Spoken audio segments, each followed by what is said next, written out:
Good morning, everyone. The Subcommittee on Indian and Insular Affairs will come to order. Without objection, the Chair is authorized to declare recess of the subcommittee at any time. The subcommittee is meeting today to hear testimony on 4 bills that are before us. Under Committee Rule 4F, any oral opening statements at hearings are limited to the chairman and the ranking minority member. I therefore ask unanimous consent that all other members' opening statements be made part of the hearing record if they are submitted in accordance with Committee Rule 3.0. Without objection, so ordered.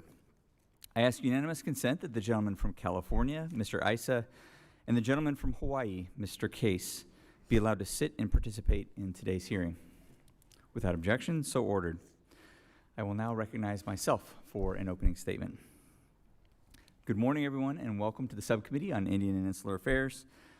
Even during the shutdown, the work of representing our constituents did not stop, but I am pleased that we can now return to this room to continue advancing bipartisan wins for Indian country. Today, the subcommittee will consider 4 bills, each addressing a different aspect of tribal sovereignty, economic development, and land stewardship. First, H.R. 4276, sponsored by Representative Case of Hawaii, would amend the Native Act to authorize grants to Indian tribes, tribal organizations, and Native Hawaiian organizations for tourism initiatives. This bill carries a $35 million authorization from fiscal year 2025 to fiscal year 2029. I would note that as drafted, it does not comply with the House's cut-go requirement, and we will need to address that issue before it can move beyond today's hearing. Second, we will review H.R. 5515, the Indian Trust Asset Reform Amendment Act, which I am proud to sponsor with my Democratic colleagues, Representatives Randall and Hoyle. This legislation grew directly out of the subcommittee's February oversight hearing on ITARA. We heard clearly from tribal leaders that the original law was not implemented as Congress intended. H.R. 5515 makes the ITARA demonstration project permanent. It expands eligibility, it clarifies the federal trust responsibility, and removes barriers that have prevented tribes from participating. It is a straightforward and meaningful step toward greater tribal self-determination in managing trust assets. The third bill, H.R. 5682, offered by Representative Issa, would take 1,261 acres of BLM land into trust for the Pechanga Band of Indians. The affected parcels are adjacent to existing trust land and encompass areas of deep cultural and religious significance, including portions of Puesca Mountain. The bill would consolidate these sacred sites under unified tribal protection and management. Finally, we will consider H.R. 5696, the Streamline Act, sponsored by Representative LaMalfa. This bill continues the important bipartisan work this committee has done on tribal self-governance. It would allow self-governing tribes with compacted realty programs to conduct their own appraisals using federal standards and require those appraisals to be accepted by the Department of the Interior. This is a practical reform that reduces bottlenecks, accelerates economic and housing projects, and respects the capacity tribes have already demonstrated. This bill stems from the House Natural Resources' important self-governance work, including the groundbreaking bipartisan field hearing that we had earlier this year in Oklahoma City in April. We look forward to refining this legislation so that land transactions are more efficient and tribal sovereignty is strengthened. Each of these bills reflects constructive work by members on both sides of the aisle, and each addresses a real identified need in Indian country. I want to thank all of our witnesses for being here today. We appreciate your expertise, your time, and your leadership. I look forward to a productive and bipartisan conversation on these important proposals. With that, the chair now recognizes the ranking minority member for any statement.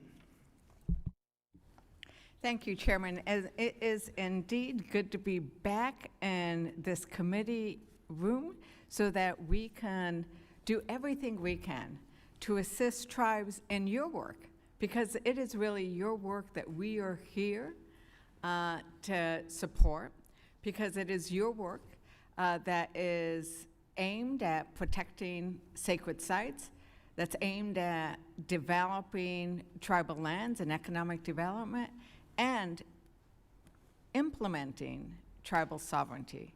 It's our job to help you get there. And the bills that we are looking at today do just that. We know that tourism provides Native communities with significant opportunities to share and preserve their cultures, create jobs, and strengthen local economies. And HR 4276 would further support the resiliency of Native communities in Hawaii by clarifying their authority of federal agencies to provide grants to tribes, tribal organizations, and Native Hawaiian organizations for recreational travel and tourism activities. This is a bill that came over to us from the Senate with bipartisan support, and I look forward to having it have similar bipartisan support in the House. And with regards to the chairman's Indian Trust Asset Reform Amendment Act, it would give tribes more authority over how they manage their trust assets. And indeed, we held a hearing in the same committee on ITARA earlier this year. Witnesses shared with us the importance of ITARA, but also the challenges that are faced with its implementation, and sadly, the low participation rate by tribes. So the chairman's bill doesn't just continue ITARA, it takes an important step to improve it so that more tribes can participate and they can utilize it for additional activities like wildfire mitigation work. We also heard, however, at the ITARA hearing that the experts were telling us that we need funding, because we need to recognize that all of this great work we are talking about, it only happens with boots on the ground.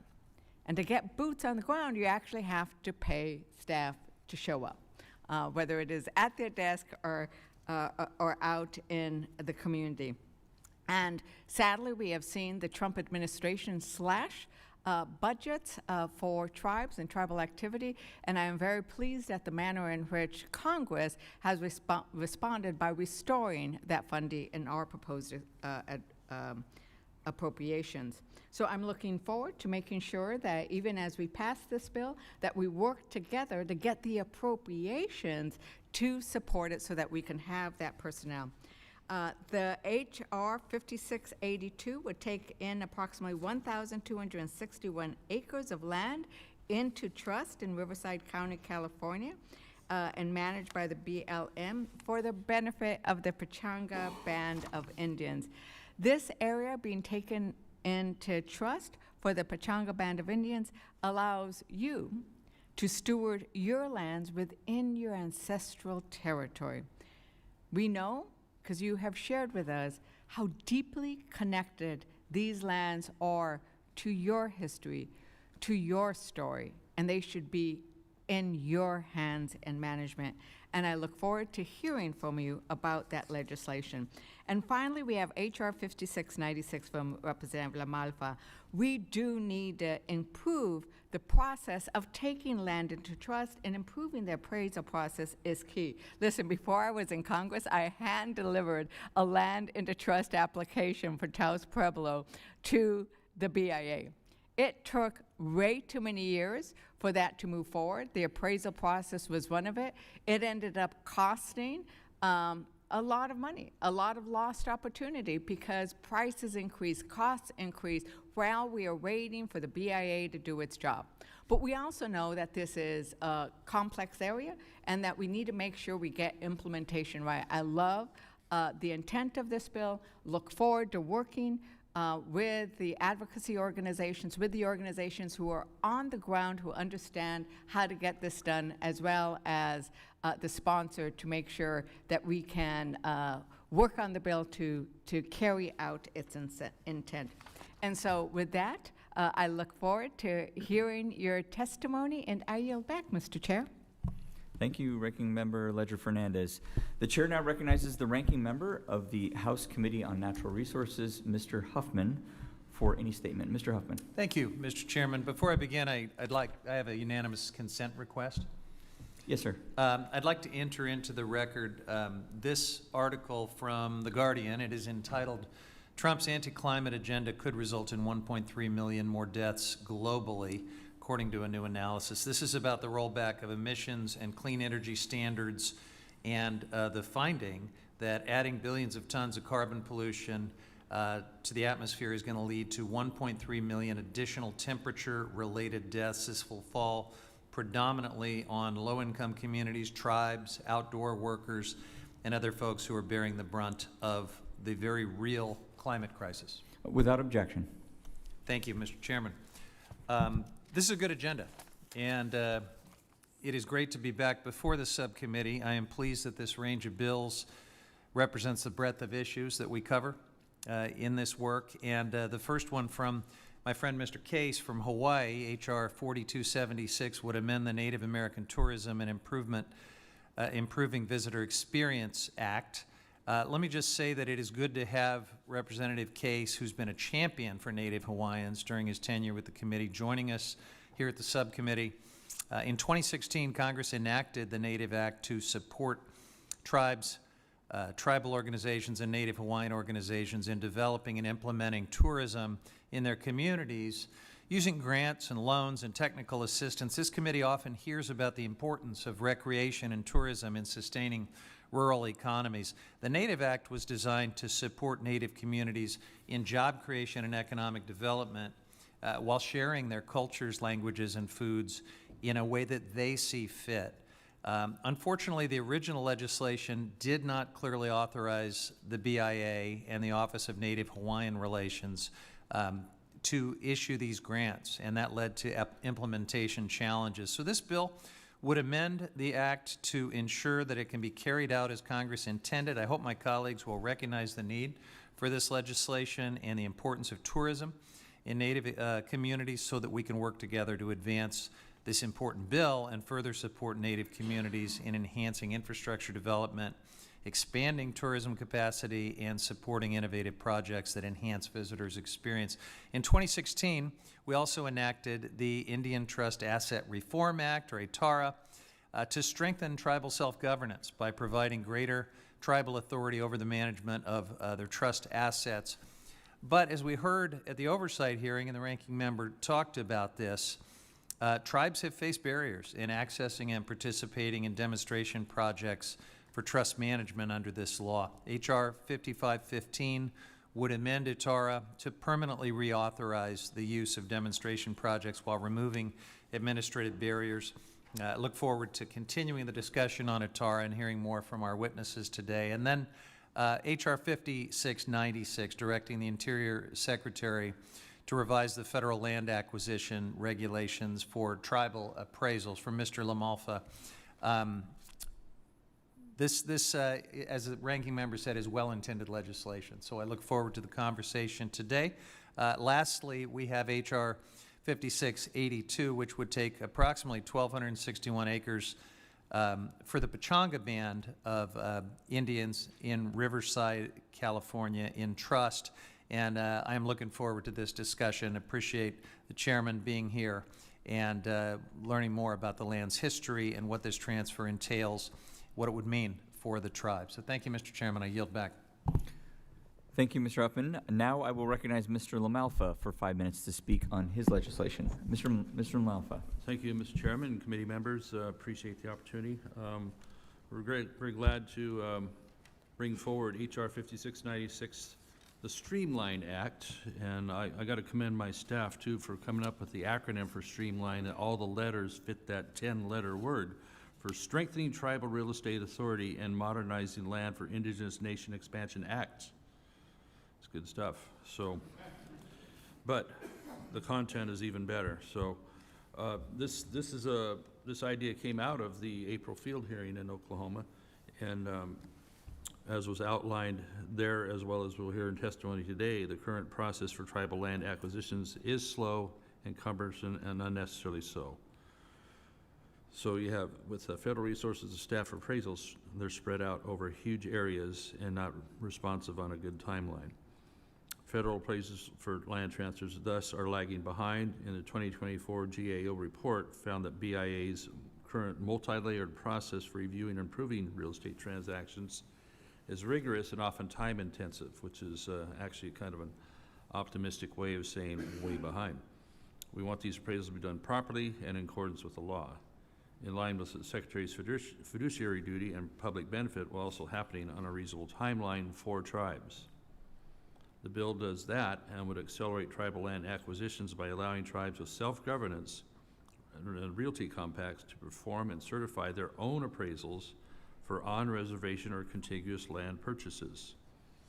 Importantly, the bill directs the Department of Interior to accept a Uniform Standards of Professional Appraisal Practice, USPAP, compliant tribal appraisal in lieu of a federal appraisal. So it meets strong standards under the USPAP, no question. The Streamlined Act directly addresses DOI appraisal process inefficiencies. So in this process where tribes have had to wait so long to really practice their autonomy, I urge my colleagues to support this bill. And I thank Chairwoman Supernaw for coming today from Quapaw for testimony that she will give and her attendance. I look forward to identifying further fixes that help reduce bureaucracy and solve problems for tribes in their autonomy and in their business. So thank you. Thanks, Mr. Chairman. Yield back. The gentleman yields. Now we will recognize the gentleman from Hawaii, Mr. Case, for 5 minutes to speak on his legislation. Mr. Case. Thank you very much, Mr. Chair, and aloha to you and to my great ranking member, Ms. Leisure Fernandez, and also to my full committee ranking member, Mr. Huffman, for your very kind comments. It's great to be back here on the committee where I spent a very productive and enjoyable 6 years. So thank you very much for allowing me to speak here today on my bill, H.R. 4276. This is the House companion version of a bill introduced by my colleague from Hawaii, Senator Schatz, who is the ranking member of the Senate Committee on Indian Affairs, and it really represents the confluence of two lines of effort. Number one, to advance the economic and otherwise self-sufficiency and prosperity of our indigenous peoples throughout our country, being our Native Americans, Alaska Natives, and Native Hawaiians, and also an effort to preserve, enhance, and to educate the rest of us on the very unique traditional histories and cultures of our indigenous peoples. And that's what the Native Act really was about when we enacted that in 2016. The Native Act really attempted to blend tourism as a driver of economic self-sufficiency and prosperity for our indigenous peoples with the desire to preserve and enhance their indigenous cultures. Because we know that tourism today throughout the world is as much about understanding unique situations, unique histories, and unique cultures, and appreciating them and taking back that understanding and appreciation to where you came from as it is about anything else. And this is very true of our indigenous peoples. And that's what the Native Act attempted to do and has been doing since then. As Mr. Huffman pointed out, there are some technical corrections that need to be made to this bill, to this law, to fully implement its purpose. Those corrections are fairly straightforward. I appreciate the chair's comments about corrections that we need to make during the process of the subcommittee, and certainly commit to do that. But in the big picture, what this bill does is to take one of our major industries in this country, travel and tourism, and blend it with the desire to preserve and enhance our indigenous peoples and our cultures. This is particularly true, of course, in my home state of Hawaii, where travel and tourism is our #1 industry and has been for a number of generations and will continue to be. And people come to Hawaii not only for our beauty, for our oceans, for our beaches, for our very diverse and unique culture. They come to understand Hawaii as a very unique part of our country, and at the core of Hawaii are our Native Hawaiians. And they come to understand that because it's something that they don't understand. They come to understand, to appreciate, to try to sort through, and they take that understanding back to where they came from and educate the rest of us on the importance of maintaining a strong place within our community and with our society for our indigenous peoples. As just one example, under the Native Act, we have seen in the last years, since it was enacted, some 21 or so awards under the Native Act to assist Native Hawaiian organizations which are helping to preserve and showcase many of the unique aspects of Hawaii, such as traditional dance or hula, chants or oli, as well as knowledge about Native Hawaiians' particular association with and preservation of the land, or the aina. These are unique parts of our history and culture, and travel and tourism and visitors are very interested in that. That is good for them, and that is good for the indigenous peoples of Hawaii. And so this has really been a successful law, but it does need some updating. It does need some expansion to make it actually work. So I really appreciate, again, the time that you've given me to highlight this important law and the need to upgrade it, really. I appreciate your consideration. Certainly am committed to working with you to address any corrections that need to be made. And with that, I thank you, mahalo, and I yield back. Thank you very much. The gentleman yields. I will now recognize Mr. Issa for 5 minutes to speak on his legislation. Mr. Issa. Thank you, Mr. Chairman, Ranking Member Fernandez. This is an important hearing, and I appreciate your holding it here today, and I appreciate your welcoming Councilman Luker. The Pechanga tribe of Native Americans are one of 21 tribes or bands in my district, but they stand out because for more than 25 years, they have reinvested the revenues from their other income into acquiring tribal land with significant ancestral linkage. Almost 25 years ago, they acquired the great oak, a massive tree that still stands in the district that represents a place in which the indigenous people of this region more than 1,000 years ago began gathering, and until they were taken out by the Spanish, they roamed throughout this area. Since the reacquisition of that land and an additional more than 2,000 acres of BLM land, the federal government has gotten a windfall. They have areas that are now well maintained at the expense of the tribe, and the community has taken full advantage of an enhanced capability. At the same time, the tribe has continued to do their research and evaluation into these tribal lands, finding additional linkage for both this band and others.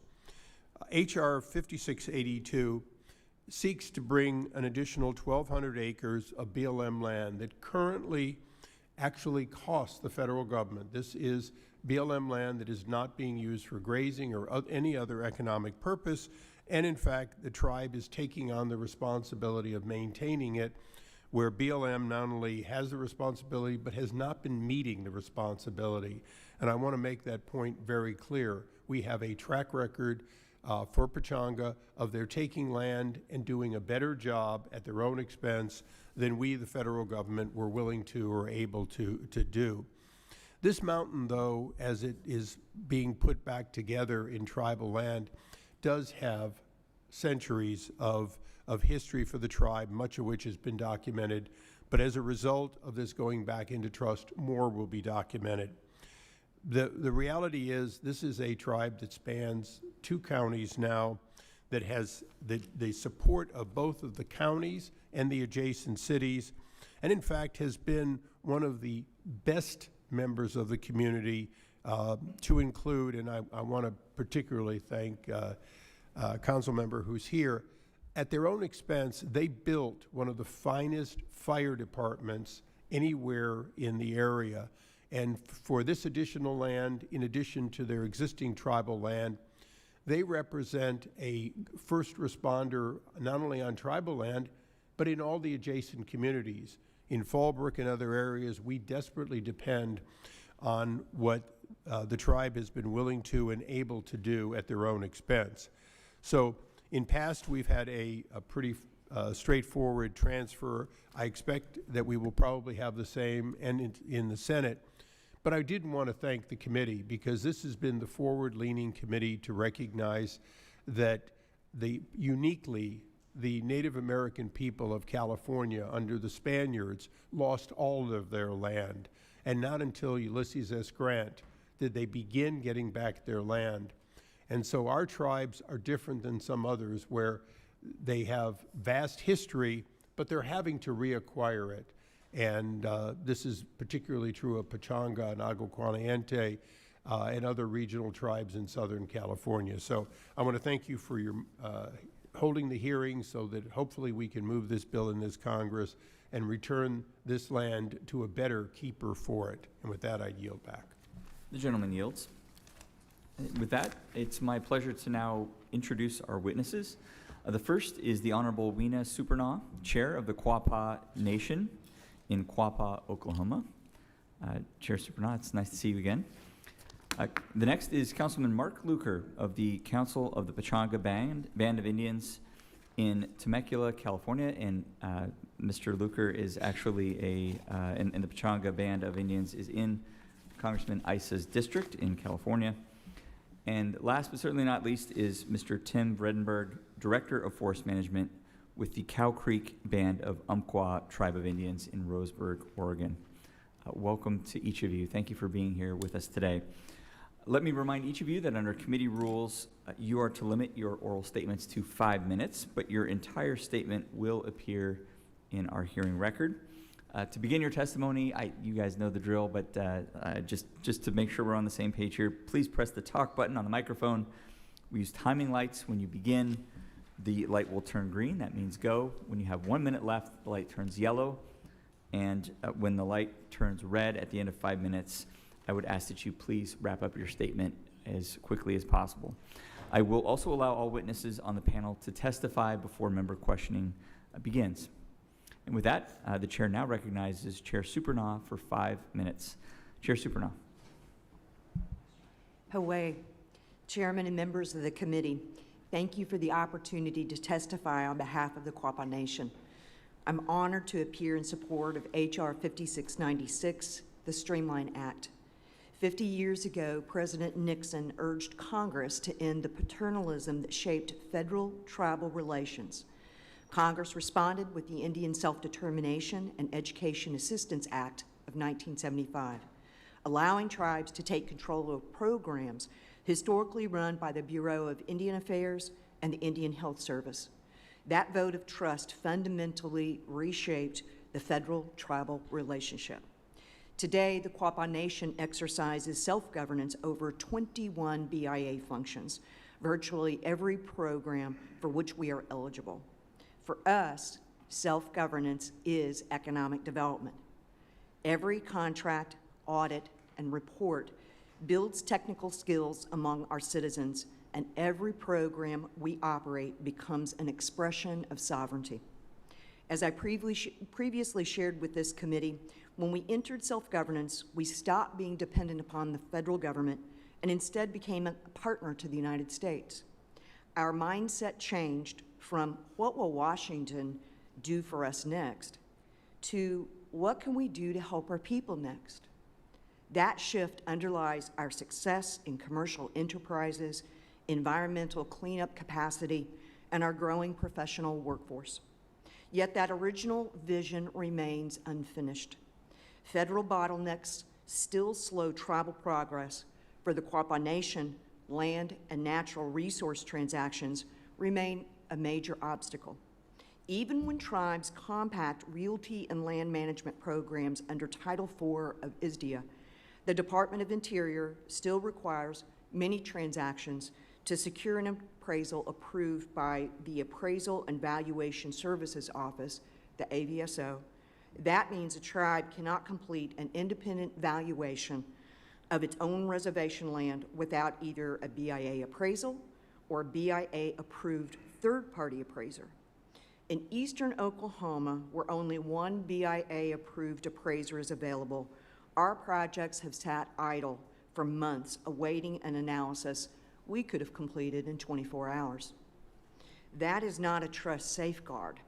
It is a bottleneck.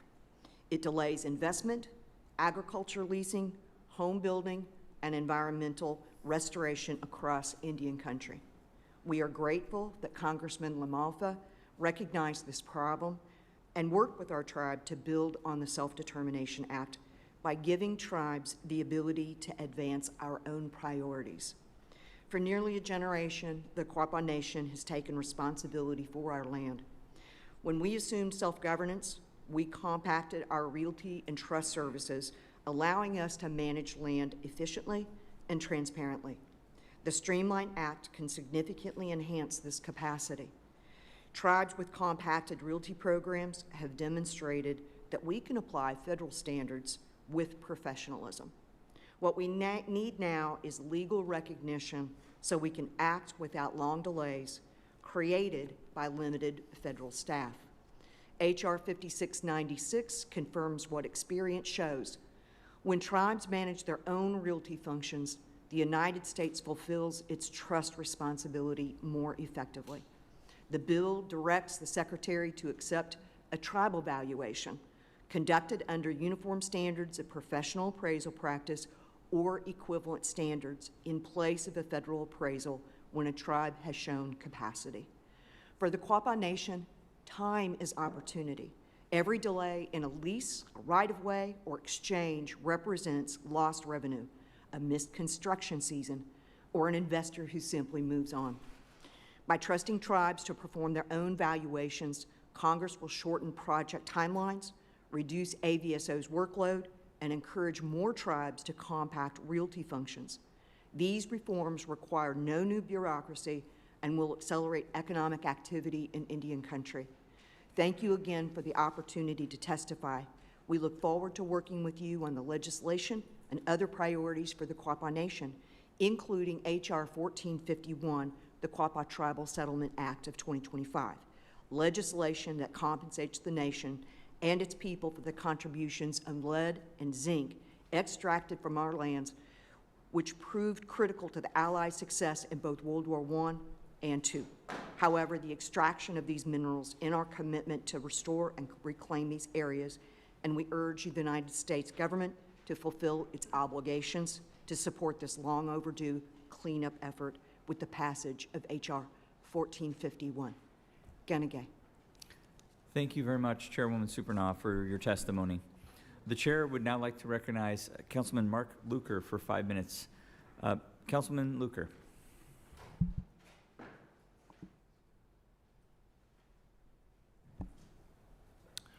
Good morning, Chairman Hurd, Ranking Member Leisure Fernandez, and members of the committee. My name is Mark Luker, and I serve as a tribal councilman for the Pechanga Band of Indians in Southern California. It is an honor to appear before you today on behalf of my people to speak in support of H.R. 5682. H.R. 5682 is a straightforward but deeply meaningful piece of legislation. It would transfer approximately 1,261 acres of federal land currently being managed by the Bureau of Land Management into trust for the Pechanga Band of Indians. This land lies directly adjacent to our reservation and includes profound cultural, historical, and spiritual importance, including portions of Pawhuska Mountain, one of our most sacred places. Our tribe has lived in the Temecula Valley for more than 10,000 years. Over centuries, we've endured devastating population loss, displacement, and forced removal. After the creation of the state of California, our ancestors were forcibly evicted from the Temecula Valley in 1875. It was not until 1882 when President Chester A. Arthur established the Pechanga Indian Reservation, only a fraction of our original homeland. Despite its small size, our responsibility to protect our ancestral lands extend far beyond the reservation boundaries. Pawhuska Mountain, in particular, is a place central to our creation stories and generations of cultural knowledge. In 2007, when a large open-pit mine was proposed for Pawhuska Mountain, our tribe stood with the city of Temecula, Save Our Southwest Hills, and many community partners to prevent the destruction of this sacred place. After years of legal and public battles, the Pechanga Band was able to purchase the land and place it into trust in 2015, ultimately preserving it for future generations. The city of Temecula now celebrates this achievement each year on Pechanga Pawhuska Mountain Day. But important portions of Pawhuska Mountain remain outside our trust lands and under BLM management. H.R. 5682 would correct this by taking these adjacent parcels into trust, allowing the tribe, not a distant agency, to steward lands that hold irreplaceable cultural, spiritual, and environmental value to the tribe. This legislation finally brings most of Pulaski Mountain back under tribal protection, ensuring its preservation as part of the Pechanga Indian Reservation. This land transfer does not create new development opportunities for the tribe. It does not alter any existing land use in any way that impacts surrounding communities. Instead, it fulfills the United States' longstanding commitment to support tribal self-governance while enabling us to protect one of our most sacred places in our history. In closing, I want to express my gratitude to Congressman Darrell Issa for his leadership and to each of you on the committee for considering this bill. Thank you for the opportunity to testify today. Thank you very much, Councilman Luker, for your testimony. The chair now recognizes Mr. Vredenberg for 5 minutes. Mr. Vredenberg.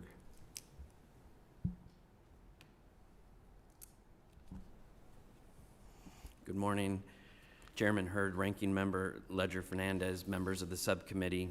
Thank you for the opportunity to testify today on behalf of the Cow Creek Band of the Umpqua Tribe of Indians.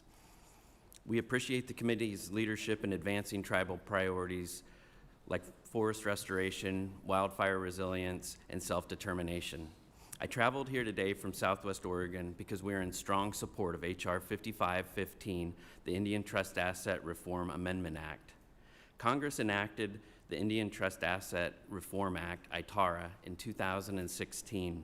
Title II created a 10-year demonstration project allowing tribes to develop Indian Trust Asset Management Plans, ITAMPs, which empower tribes to assume greater responsibility for the management of their forests.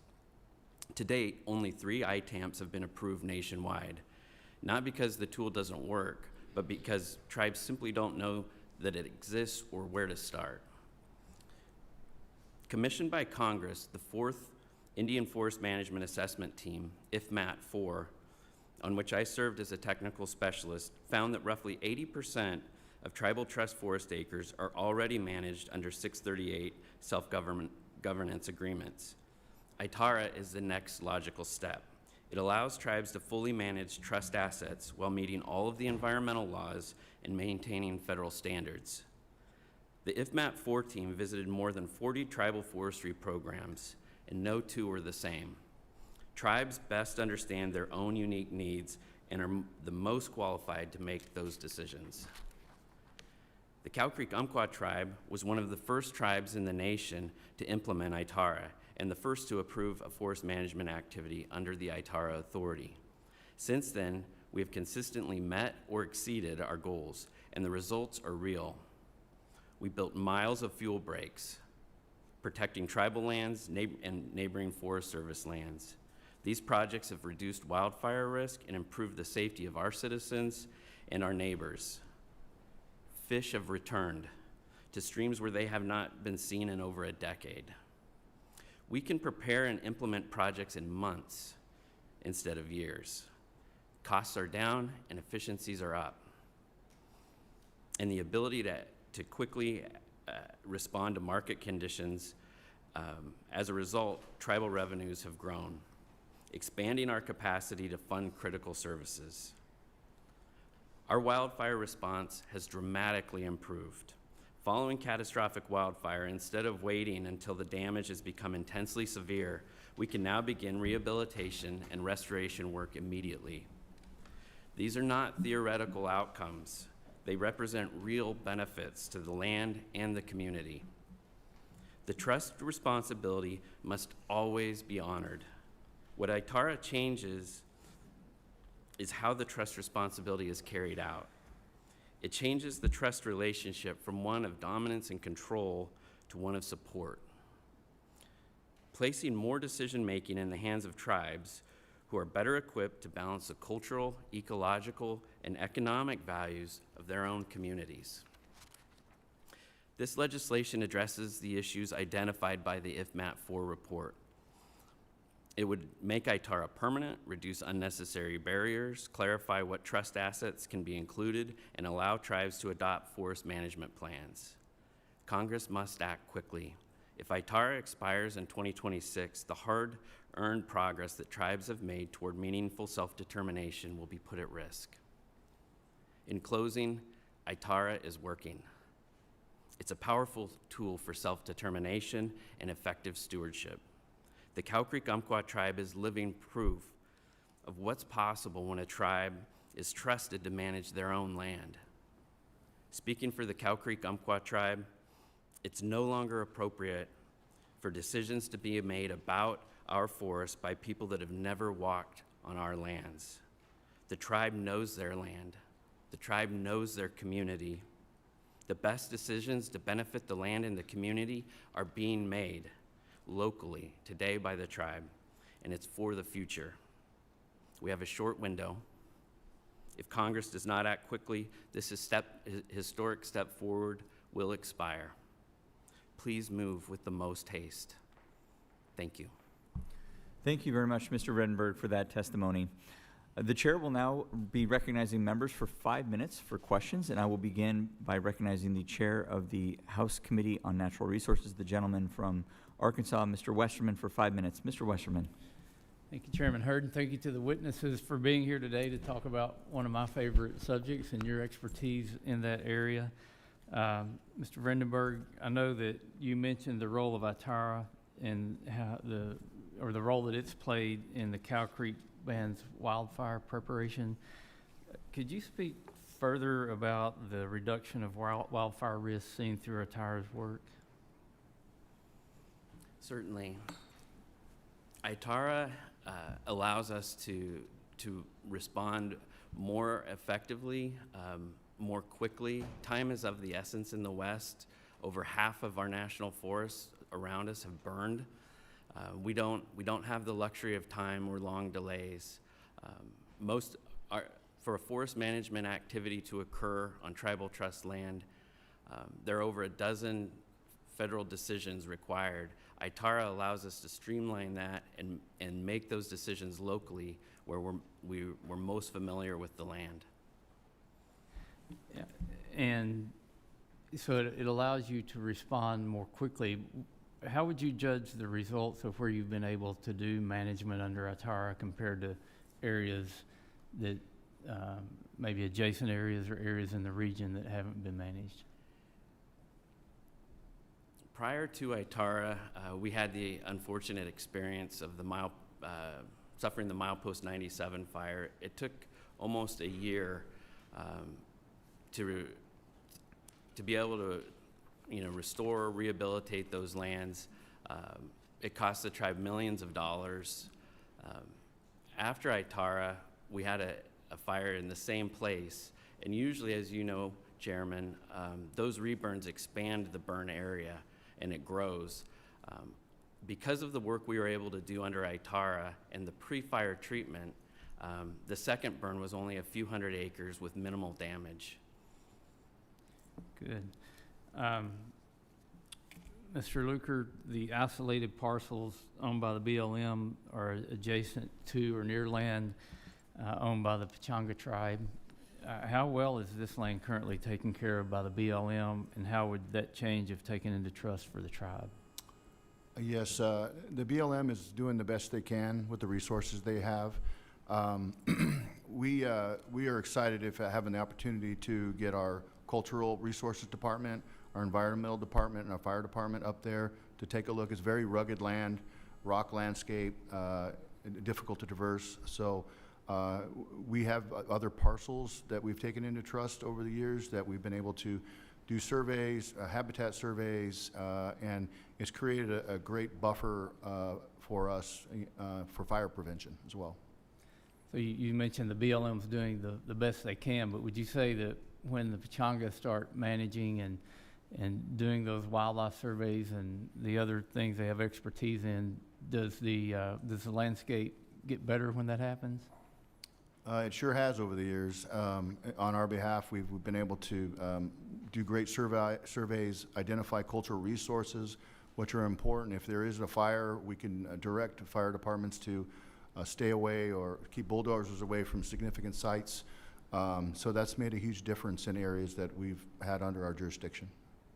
And Ms. Supernaw, you're in an area very near and dear to me, maybe a little bit further west from where I live, but very similar forest types. Can you talk about some of the work that you all have done?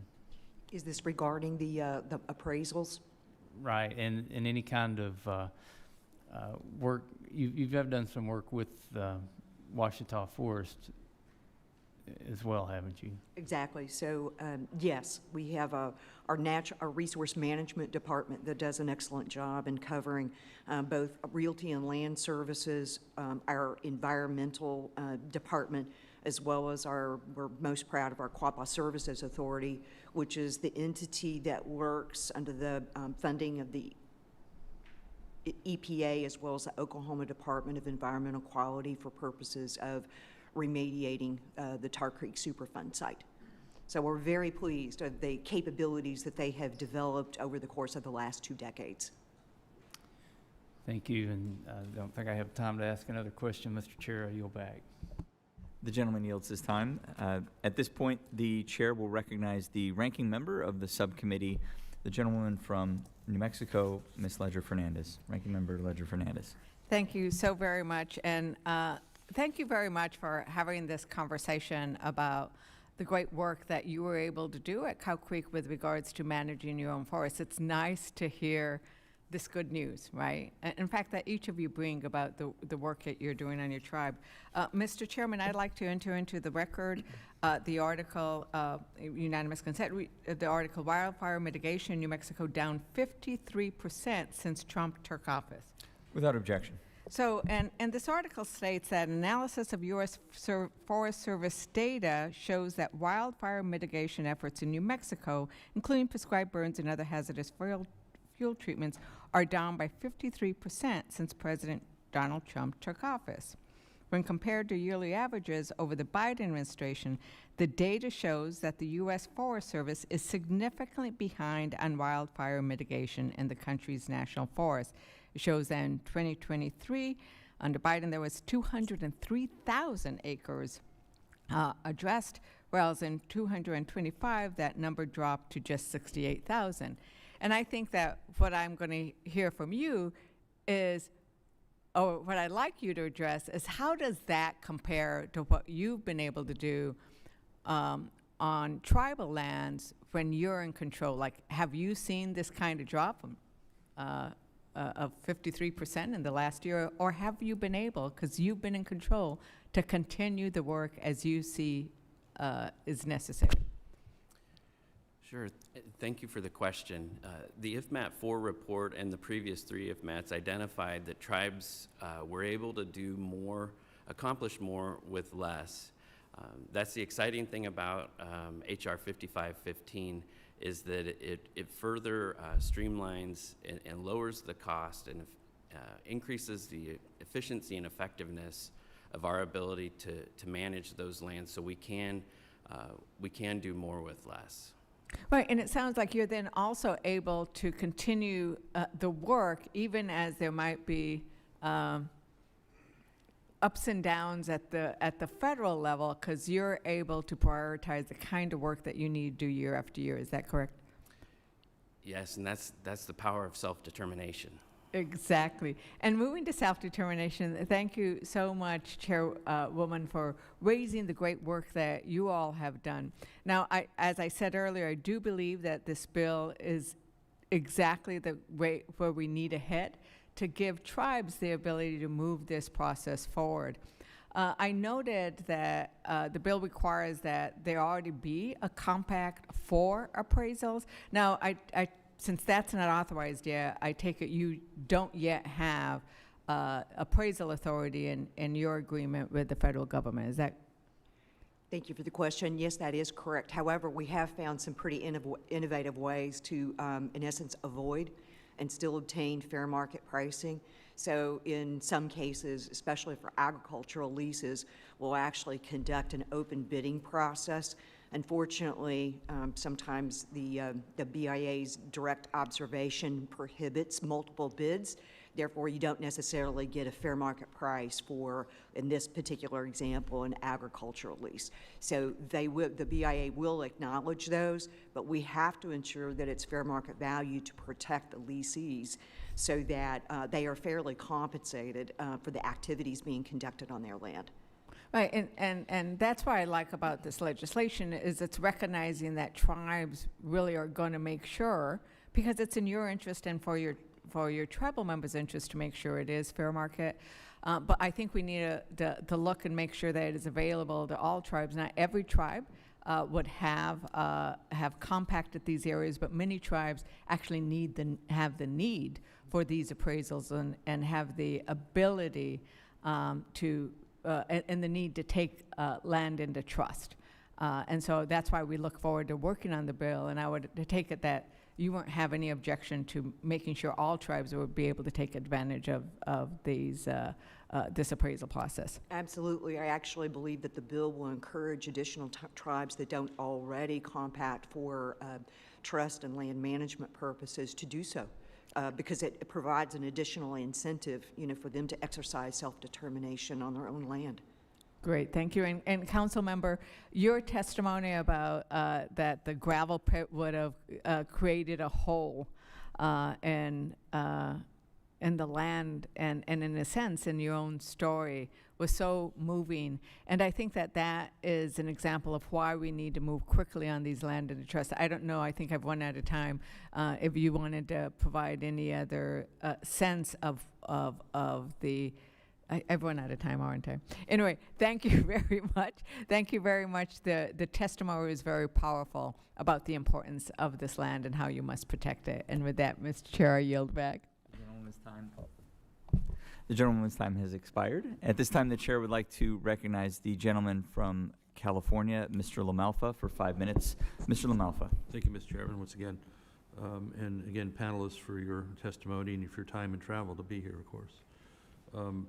Following back up with the issue on 5696, and I wanted to drill down on something that you had mentioned in your testimony, Chairwoman Supernaw, that the WAPA have assumed 21 BIA functions in your manner of doing business, and that the Streamline Act would be number 22, I guess, right?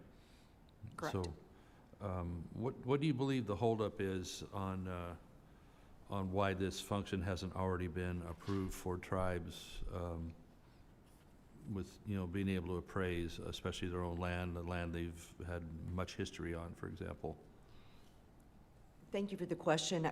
I think this is, from my own personal perspective, I think it's a holdover from a bit of that paternalistic view, in that I mentioned fair market value previously. I think that much of the federal law was put in place to protect tribal citizens, and I think that intent was good. However, unfortunately, that intent turns negative on us when following the rules basically disincentivizes us from further economic development. That's my own view. That's just an opinion. Yeah, well, time is money, and we all get that across all sectors, with waiting for a government to move on permitting, on plan checking or whatever it might be. But in this case here, protecting tribes, I guess, from themselves is what the attitude would be. But you have tribes that are compliant and steeped in the ability to work through the uniform standards of the PAP, right? And so with that stamp of approval, with that education, I guess, on it, there shouldn't be any issue. It's a standard they meet for the appraisals and such, and so it shouldn't be a problem, right? I don't believe it would be a problem. A matter of fact, that's kind of our ability to manage the land is fundamental to our ability to do things like monitor the environmental damage that exists on our reservation, as well as to perform our remediation activities. Therefore, I think that, at least for the Quapaw Nation, we more than sufficiently meet the threshold and the expertise and the experience necessary to do this responsibly. Certainly, that firsthand experience and the knowledge of that land like the back of your hand would be great value. It's just putting it into play in a uniform standard, and so this accomplishes all that, and tribes are protected in that the standards are there. So you know, it reaffirms that this is a pretty sensible way to go, a piece of legislation, so we're happy to, in this committee, to push that along, and so I thank you again on that. Let me turn to Mr. Vredenberg for a moment here, too, on the ITARA.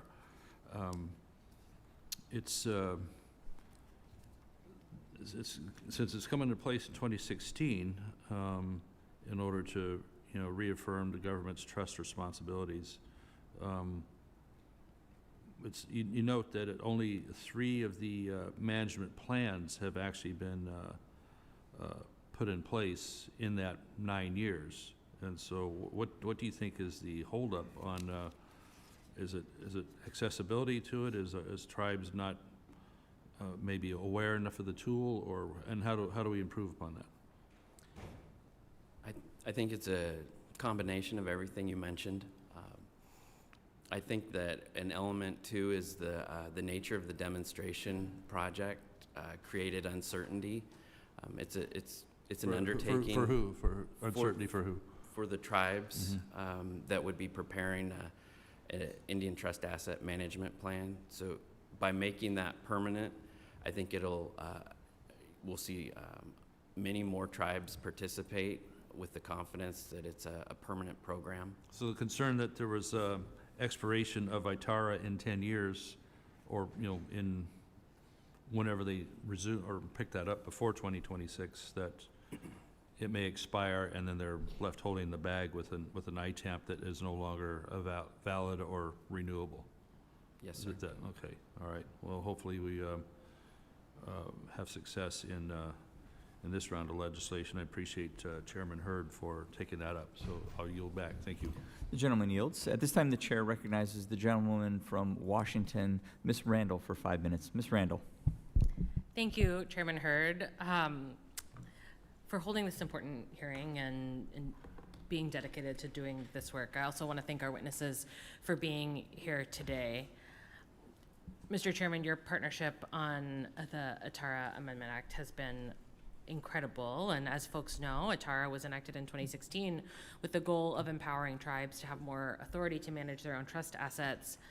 But as we heard in the hearing earlier this year, the red tape and administrative challenges and inadequate funding have caused many tribes to be unable to utilize the benefits of ITARA as it was intended. That February hearing was very early in our first year as members of Congress, but it showed me how you, Mr. Chairman, are committed to learning from the witnesses that come before this committee. When President Kapoman from the Quinault Tribe of Indians traveled to Washington, D.C., and explained very clearly about some of the challenges that they had navigated, and you asked thoughtful questions, and then I think it was a conversation we had on the sidewalk that sparked for me that we would be able to work on this together. So I just wanted to acknowledge that and thank you so much for your leadership. You know, this bill reaffirms the trust responsibility of the federal government to tribal nations and strengthens tribal self-determination in the management of trust assets by cutting this unnecessary red tape and allowing more tribes to develop Indian asset management plans, as you have already spoken to. Mr. Vredenberg, I wonder if you can share a bit about how implementing ITARA helped your tribe also implement further ecosystem restoration work, including increasing fish return. Absolutely. ITARA has allowed the tribe to be a more effective manager. Natural resource decisions are best made as close to the ground as possible. The tribe has been managing these lands for millennia, and they know it, and they know their community and the values of the community. And so the decisions come much more quickly with the fullness of that knowledge, and the results are showing out on the ground as we're seeing fish return to places they haven't been in a decade, and our wildlife populations responding with abundance. That's wonderful. Certainly in my own district, I have had a chance to see how tribal leaders and tribal natural resources scientists are the best positioned to make these management decisions about their lands and waters and forests. And in fact, during the shutdown, when we didn't see government scientists be able to uphold some of their co-management responsibility in Washington, it was tribes that continued to do so much of that important work. But it's not, as I think was mentioned, it's not every tribe that is able to take advantage of creating a plan through ATARA. And, how could this amendment allow more tribes to successfully implement ATARA as intended? HR 5515 addresses some of the hurdles and streamlines the process for tribes to be able to enter into the ITARA authority. It's also the knowledge of the permanence that knowing that that it might take a little bit of work now, but it'll be worth it in the future, and it'll be durable, something they can rely on and trust. I think is really going to foster more participation.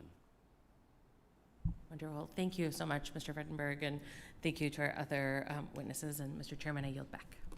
The gentlewoman yields. At this time, the chair recognizes the gentlewoman from the state of Oregon, Ms. Hoyle, for 5 minutes. Ms. Hoyle. There we go. These are new. I'm not quite sure how to work them. Sorry. So thank you very much for the recognition, and I want to thank all the witnesses, and specifically, I represent the central and south coast of Oregon and have the honor to represent the Cow Creek Band of Umpqua Tribe of Indians, and also the Coquille Indian tribe, who have been leaders in using ITARA authority to more efficiently manage their tribal forest land. I think that Oregon is the only place, because of the strange checkerboard configuration of the ONC lands, where you can see management of Forest Service, BLM, state lands, private timberland, and tribal lands right next to each other. And the Cow Creek have been gracious enough to invite us out for a committee hearing to actually be able to see with our eyes the difference in management practices and how our tribal forest lands are managed for future generations with sustainable logging and healthier forests. But when you actually look at the difference, just because with Good Neighbor Authority, it's been you can't deny that the millennia of experience in natural resource management makes a difference. I hope that we're able to do that, Mr. Chair and Ranking Member. I'm proud to be a sponsor of the Indian Trust Asset Reform Amendment Act that would ensure that these tribes can continue using the ITARA program while also making it easier for more tribes to participate. So, Mr. Vredenberg, could you just share how ITARA has improved your tribe's ability to manage its forest resources, and what positive outcomes have you seen for the local environment and economy? Sure. Thank you, and thank you for co-sponsoring the legislation. Before ITARA, we had dozens of federal approvals that we relied on. Those approvals came from offices, regional offices, hundreds of miles away from the reservation, from people that hadn't had the opportunity to familiarize themselves with the tribe's lands. Since entering the ITARA demonstration project, we've been able to streamline that process and improve the tribe's ability to quickly respond to risks and threats, but also be more proactive in addressing resource issues like stream rehabilitation and forest restoration work. great. And then, in your view, how does ITARA strengthen the federal trust responsibility to tribes? And then also, what do you see the biggest barriers to preventing more tribes from using ITARA today? The law clearly states and reiterates and affirms the federal trust responsibility. That's important. But it also modernizes the relationship from one of what's been described as federal dominance or paternalism to one of support, which is truly a more meaningful, impactful form of the trust responsibility. And there was a second part to that Yeah, question. what are the biggest barriers? Thank you. I think the biggest barrier to date has been the uncertainty of the demonstration project, knowing that it's going to expire. It's just it's an undertaking and a big transition, and not having the certainty of the durability, I think has caused some tribes to be hesitant. So this law will be important. Well, thank you so much, and I certainly hope that we're able to take you up to come out to bring all of our colleagues out to Canyonville, Oregon, which is a wonderful place in the Willamette Valley. Thank you again for being here. I yield back. The gentleman yields. At this time, the chair would like to recognize the gentleman from Utah, Mr. Kennedy, for 5 minutes. Mr. Kennedy. Thank you, Mr. Chair, and thank you for our witnesses coming all the way to Washington to talk to us about these important issues. And the tribes being from Utah, the tribes in my district face similar problems as those presented to us by both Chairwoman Supernaw and Director Vredenberg. I'm glad that we're here to discuss the importance of Indian Trust Asset Reform Amendment Act and the Streamline Act and allowing for improved stewardship of land under the supervision of our Native nations. So thank you for your testimonies regarding that. And Councilman Luker, I had a couple of questions for you. Thank you for your willingness to help me with this. H.R. 5682 would take 1,200 acres of land from the BLM into trust for your tribe. What are your plans with the land once you are able to achieve this opportunity? Yes, we plan to continue to work with the Santa Margarita Land Conservancy on the management of that property. There's also an adjacent piece with San Diego State Ecological Conservancy that we've had an MOU with, so we'll continue those. It'll just expand the area in which we will be able to work with those folks.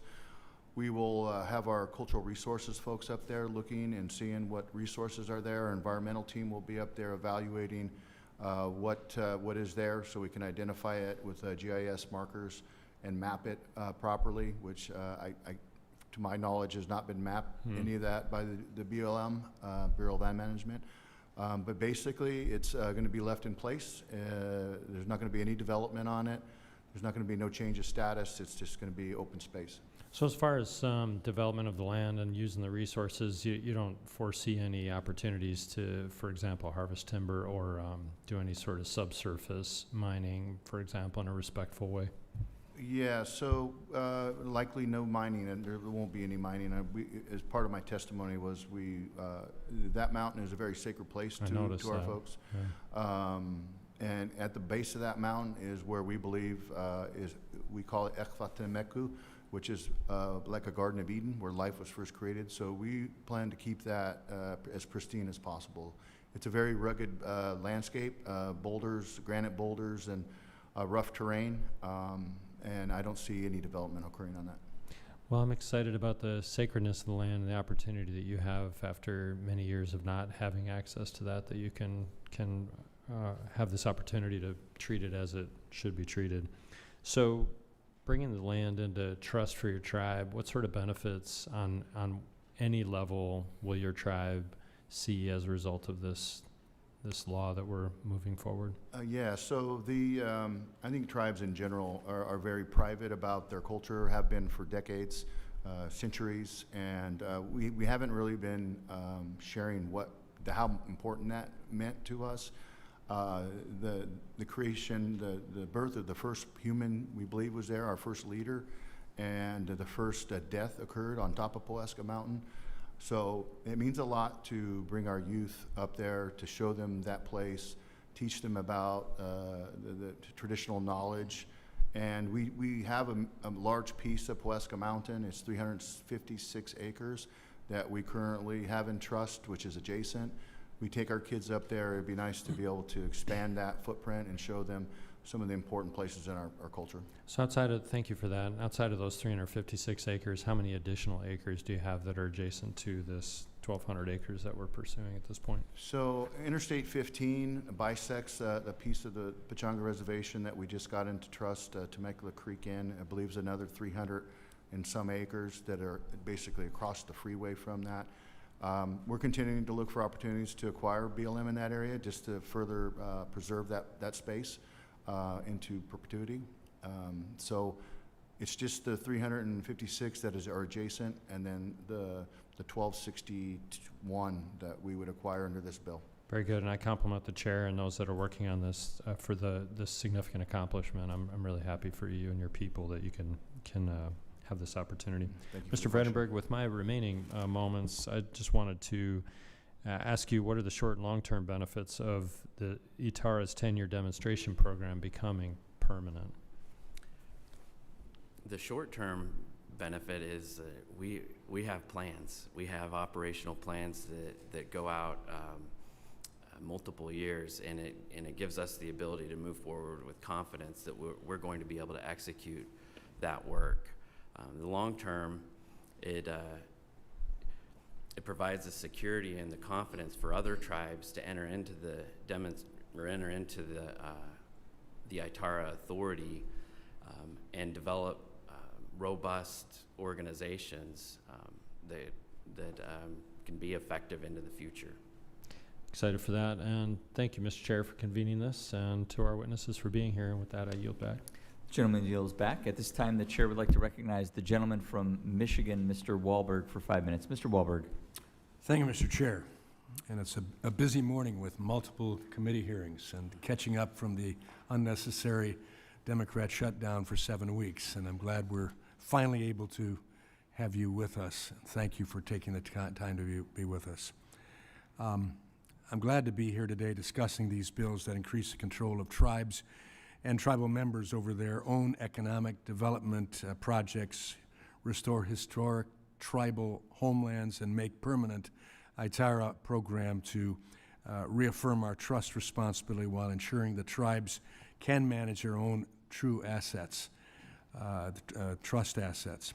Having recently visited with the Pokagon Band of Potawatomi Indians in my district, I know that we can make a real difference in the lives of Native people in this country through common sense, bipartisan legislation.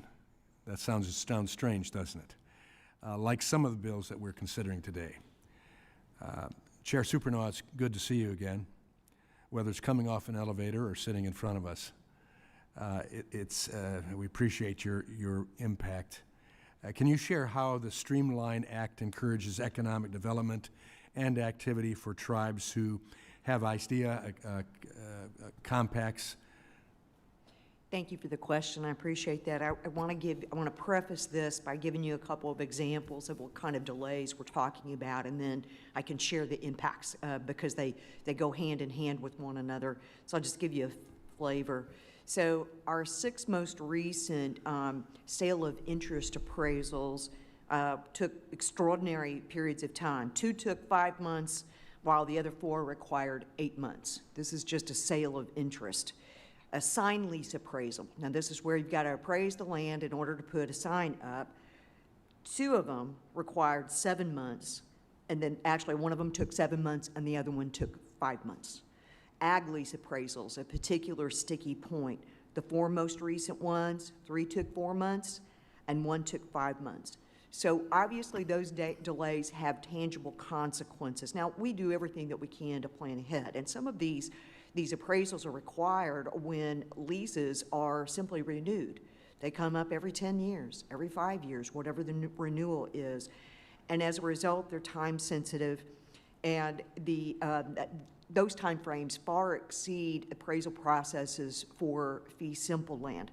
And they slow our ability to move forward with economic development. Remember, this impacts our tribal members. These aren't necessarily leases where the Quapaw Nation is the leaseholder. These are individual tribal citizens that are seeking the assistance of the tribe, and because of the status of the land, requires this particular process to be followed. So it's not just the tribe. It hits directly to our tribal members who in many cases own undivided interest in original allotments, and they need to execute a hunting and, a hunting lease or an agricultural lease. So that's exactly what we're talking about. That's the impact to economic development. It also has an impact if we're going to do a significantly larger project. That appraisal is obviously required in order to get an external developer to come in and put in a particular, let's say a manufacturing facility. These types of delays cause them to walk away because we can't move quickly enough. Well, thank you for answering all my questions, including one I was going to ask. So I appreciate that. Mr. Vredenberg, if you could sum up the importance of tribal control over trust assets in one sentence, what would it be?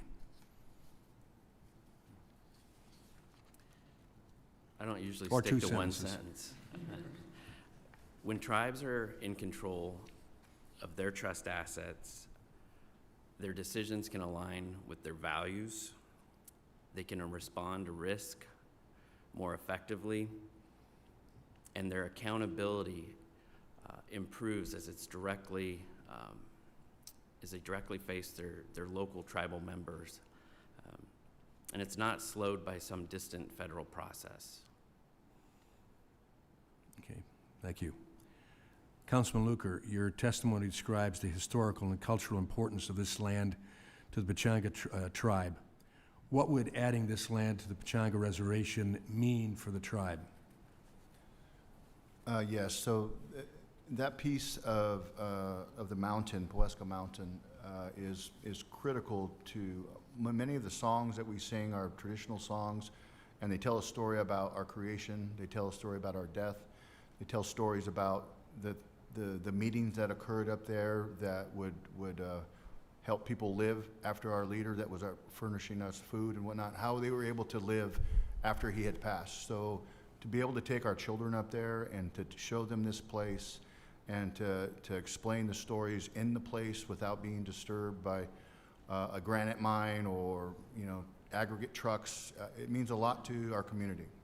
I don't know how I can express how much it means to us culturally and historically. Thank you. Thank you.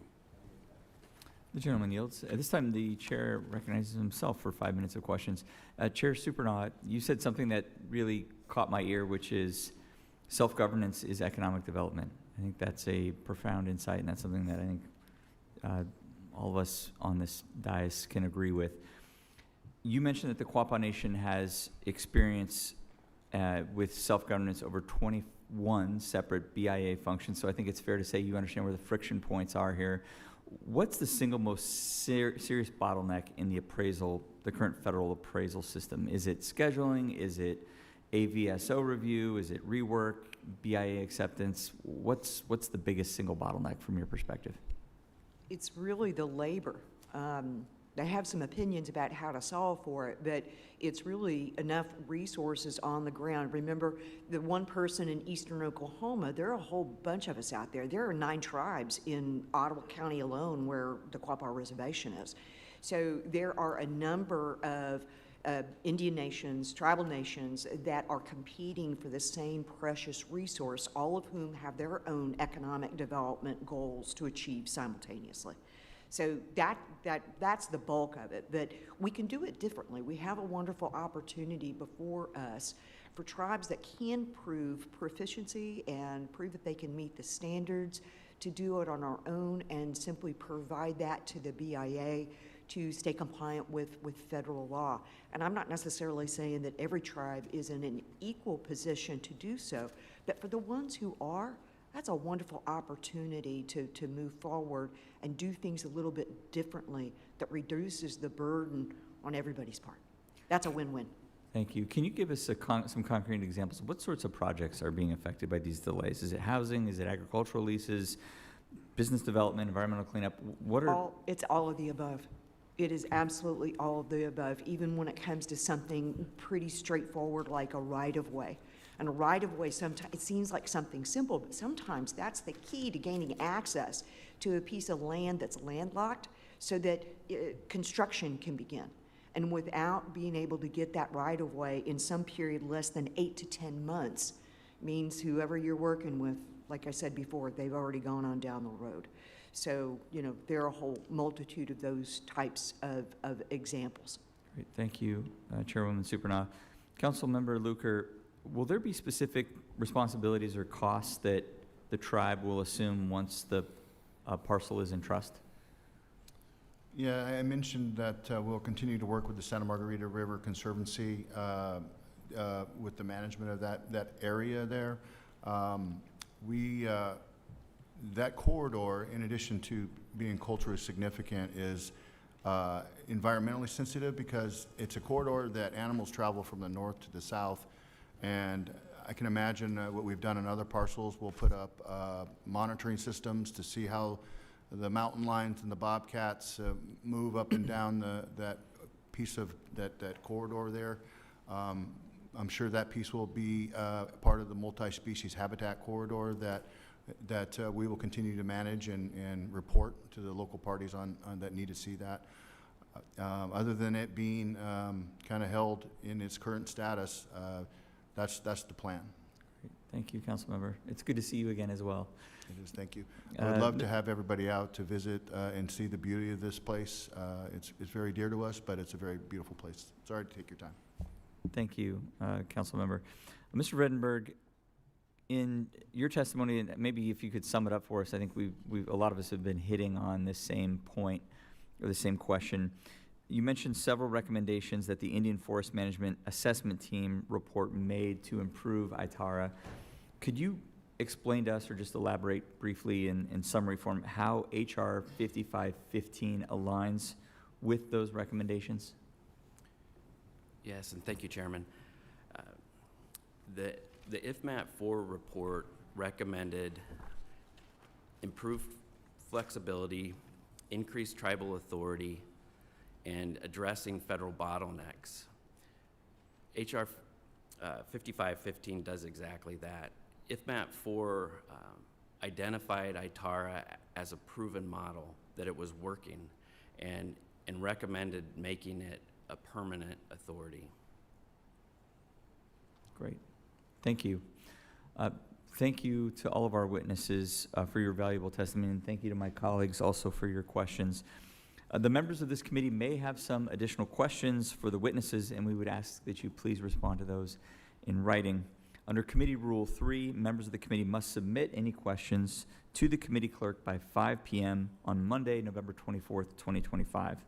The hearing record will be held open for 10 business days for those responses.